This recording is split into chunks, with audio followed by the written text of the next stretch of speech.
पावसाची काय आठ राहता तुला आता अधिक महिना संपलेला आहे. आता 4 दिवस पाऊस पडला तर 4 दिवसात आता आज शेवट आहे ना अधिक महिना. आज आमुषा हा काय माहिती आता पुढील महिना 12 वाजल्यापासून निघाली का आमुषा 12 वाजल्यापासून संपली. हो 12 वाजता सगळ्याच भेटला. हो काल पावसाचा अवघड आहे. आता आम्ही आता माझी इथं आम्ही पेरले गाव भात आता ते टेबल पेरायचं. नो नो ऐकून जाईल हा आम्ही केलं आमच्या पाणी पाणी बरं मला मी म्हणतो तुझं एक म्हणतो रानातलं नदीचं पाणी आपलं हाई नदी व कडवी बागाला ये त्यांच्या मोटरसायकल काढून टाकल्या का पावसाच्या आधी हां मे मध्ये होय मग पाणी कुठलं मग ते- मोटरी बंद झाली सगळ्या कारण सगळं पाणी भरलं ना तुम्ही नदीमध्ये. अचानक पाऊस झाला मोटर अडकली तर सगळं वाटलं सगळ्या मोटरी काढल्या आणि आता हिरीचं पाणी हां तेवढंच असतं तर विहिरीचं नाही मुला नाही तर नाही मग आणि सगळं वाळले खाली. पाथ्याचं तर मग ते पेरले तर तसंच आहे तसंच आहे. नाना लोक आणि बघ तुला मी सांगतो कुकुरला मी करतो परवाशी म्हणजे एवढं तर वाल येते पाणी लावून छान बरं का कुकुरला परत कोतुलीपर्यंत सगळ्यांचं तरव एवढं बरं मी एक ते म्हणतो एक पाणी लावून छान केलं पण ह्याच्या तोंडात पाणी आलं नाही. आता उसाला म्हणा ऊस वाढेल कशी गाभा वाढतो गाभ्या तोंडात पाणी गेल्याशिवाय वाचतो का जीव. आपण जीभ वाढती पाणी प्यायल्याशिवाय जीभ कोरड पडते की नाही मग तसं जाते तसंच आहे ते सेम कळली त्याला अगदी. पण जीव आहे. हा हा आता कसा बोलला आजचं म्हणा काहीतरी पटलं पाहिजे समजा आता मग आहे हो हा त्याला पण वर लागते ना काढावं लागते त्याला. गारवा लागतो. आम्ही म्हणतो आता आता तुम्ही दाणं पेरलाय तो जर वापरणार ते आतमध्ये वापरणार हे बघ वापरणार शिजणार त्याला मोड फुटणार नाही. मग आपण साठवून काढले टोपल्यात का वड लागू नये म्हणून. आता ह्याला जे आता मुंग्या लागल्या घामानं वापरलं ना ते खऱ्या पोर बोलते आमच्या दिवसभर ऊन आणि रसरी घाम सगळं आवड झालं. काल त्याचा पाऊस पडला म्हणून हे पडला तुला माझ्या कालच्या भरापासून ह्या असं कवा नव्हतं पाऊस कधीच घेताना कुठं झालं? पाऊस आला मे मध्येच जून स्टार्ट झाली. वहिनीला जे सुरू पाऊस मुला आता आम्ही कौतुक काढी पहिली 2013 पर्यंत ना शाळेला 15 किलो जायचो ना फुल पाऊस छत्री घेऊन जाणे हो पाऊस एवढा पाऊस झाला. मग आणि यात्रेला किती पडायचा पाऊस. मुंबई मध्ये माणसं तर काय बोलणं अरे मरत्यात कशी मरत्यात ती मरायला जाईल ते का माहितीये का कारण मुंबई पावसाची जमत नाही हो वापाल घरात थांबणार माणसं आणि बाहेर गेलं तर ऊन लागते. ऊन लागतं काय करते दुनिया आता बिघडले चक्र सगळं आणि इथनं पुढे काय राहणार नाही सगळं.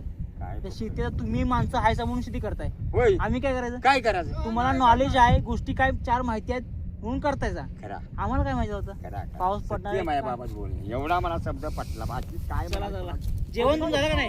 आता पूर्ण शेती करायची आहे तो नाही नाही नाही नाही तर तुम्ही आता जाणार कधी घरी. हा होते ना वाडा होती हा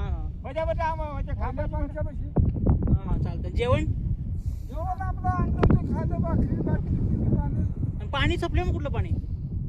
पाणी बाटल्या भरून आणले हा हा चालते. लिटरची बाटली आहे चला हा कुणाच्या सुतार वासू तर नातू वासू जे आता आपण 2 आजोबांसोबत बोललो ते खूप म्हणजे असं मनाला लागणारी गोष्ट आहे. कारण हे आजोबा आहेत ते ह्या पाठीमागं डोंगर आहे ह्या डोंगरावरती राहतात. ह्या डोंगरावरून ते कधीच खाली गेले नाहीत कधीच म्हणजे कधीच. कारण इथे त्यांची जनावरे चारतात 4ही बाजूने खाली पाठीमागे जंगल आहे आणि यांचं पूर्ण जीवन आहे ते फक्त येणाऱ्या पावसावरती अवलंबून आहे शेतीवरती अवलंबून आहे.